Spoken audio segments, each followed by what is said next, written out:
afartan iyo sideed xul lix qaaradood hal koob caawa tobanka habeenimo waqtiga geeska Afrika waxa bilaami doona koobka adduunka aan ku bilowno gobolka martigelinaya waqooyiga Ameerika waxa ka socda lix xul Canada, Mareykanka, Mexico, Panama, Haiti iyo Curaçao.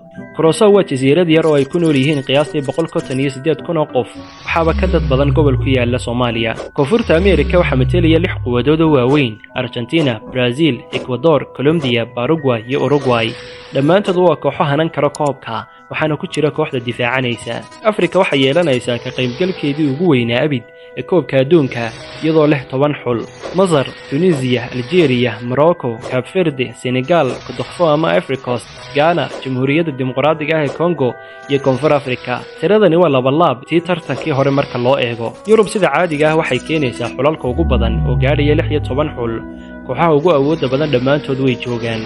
Faransiiska, Isbaanishka, Portugiiska, Jarmalka, Ingiriiska iyo Netherland waxaana ku biiraya Sweden, Norway, Scotland, Belgium, Switzerland, Czechia, Austria, Croatia, Bosnia and Herzegovina iyo Turkiga. Wadamada badda ku yaala ee Oceania waxay helayaan hal boos waxaana qaatay New Zealand.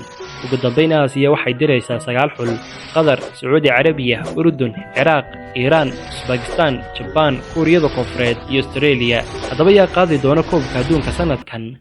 saadaashaada noogu reeb commentiga.